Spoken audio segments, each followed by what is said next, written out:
আলু পটল শুটকি মাছ সহ অনেক কিছুরই ভর্তা খাওয়া হয়েছে, তবে গরুর গোস্তর ভর্তা কখনো খাইনি। তো আজকে সেটাও বানিয়ে নিব।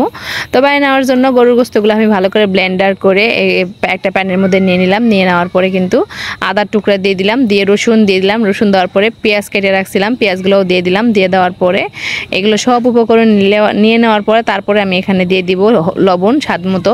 লবণটা একটু কমই দেওয়া লাগবে, পরে চেক করে দেওয়া যাবে। আর হলুদ দিয়ে দিলাম। হলুদ দেওয়ার পরে এই জায়গায় আমি দিয়ে দিব হচ্ছে সরিষার তেল। আর সরিষার তেল দিয়ে এই ভর্তাটা বানাইলে বেশি ভালো লাগে। আমি এই এখন দিয়ে দিলাম সরিষার তেল। এই সরিষার তেলটা দিয়ে সম্পূর্ণ মশলার সাথে ভালো করে গোস্তর কিমাটা মাখে নেব। খুব সুন্দর করে মাখে নেওয়া লাগবে। মাখে নিলে বেশি ভালো হয়, সব কিছু লবণ টবণ সব জায়গায় ঢুকে গোস্তের মধ্যে ঢুকে যায়। এছাড়া কিন্তু গোস্তের মধ্যে কম কম ঢোকে। যাই হোক, বাটলেই সব কিছু ঠিক হয়ে যাবে। যার যেমন ইচ্ছা করে আমি এইভাবেই করি। তো সব মাখামাখি হয়ে গেলে আমি এই যে ঢাকন দিয়ে কিন্তু ঢাকে দিলাম। ঢাকে দেওয়ার পরে 10 মিনিটের মতো জাল করে নিয়েছি। চুলাটা জ্বালায় কম আঁচে দিয়ে পরে জাল করে নিছি। নেওয়ার পরে গোস্ত থেকে কিন্তু অনেকগুলো পানি বের হয়েছে, আর এই পানির মধ্যেই কিন্তু সেদ্ধ হয়ে যাবে। আর এক্সট্রা করে পানি দেওয়া লাগবে না। আর যারা গোস্ত কিমা করবেন না তারা কিন্তু পানি দিয়ে গোস্তটা সেদ্ধ করে দেওয়া লাগবে। তো খুব আস্তে আস্তে চুলার আঁচ কমে কমে দিয়ে আমাকে সুন্দর করে ভাজা ভাজা করে নিয়েছি। আমার ভাজা হয়ে গেছে। এই যে এখন শুধু পাটায় বাটলেই হয়ে যাবে। আর দেখতে এতই সুন্দর হয়েছে, বাটার আগে খাইতে ইচ্ছা করছে। তো যাই হোক, এই ভর্তাটা তো বাইটে খাওয়া লাগে, তো আমি এখন পাটায় বাইটে নেবো। আগের থেকে পাটাটা ধুয়ে শুকায় নিয়েছি। শুকায় নেওয়ার পরে এই যে গোস্ত সহ পেঁয়াজ মরিচ সব সহ আমি পাটায় নিয়ে নিয়েছি, নিয়ে ভালো করে বাইটে নিতেছি।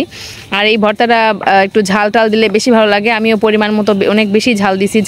ঝাল হইতেছে ভর্তাটা, অনেক খাইতে অনেক মজা লাগছে। তো সম্পূর্ণ ভর্তাটা আমি আস্তে আস্তে বাইটে নিব। আর এই ভর্তাটা আমি একদম মিহিন করে বাটতে পারি নাই, কারণ হাতে অনেক ব্যথা লাগতেছিল। তো আমি একটু হালকা হালকা করে বাটছি।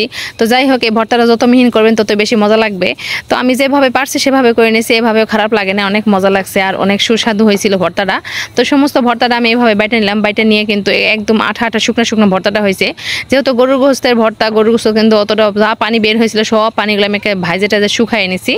এই তো ভর্তা বানিয়ে আমার শেষ। আর দেখেন ভর্তাগুলো অত সুন্দর হয়েছে, অনেক সুন্দর হয়েছে আর খাইতে অনেক মজা। এর সাথে একটু লেবু কাইটা নিলে একেবারে ফার্স্ট ক্লাস, আর কোনো কথাই থাকবে না।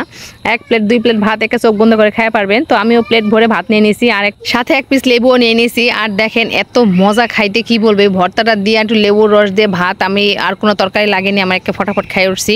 তো আজকের ভিডিওটা কেমন লাগলো অবশ্যই কমেন্টে জানাবেন, ঠিক আছে? আর ভিডিওটা ভালো লাগলে বন্ধুদের সাথে শেয়ার করতে ভুলবেন না। আর আপনারা কেউ এই গোস্ত ভর্তা খাইছেন কিনা অবশ্যই কমেন্টে জানাবেন। আজ এ পর্যন্তই। সবাই ভালো থাকবেন, সুস্থ থাকবেন। নতুন কোনো ভিডিও নিয়ে চলে আসবো।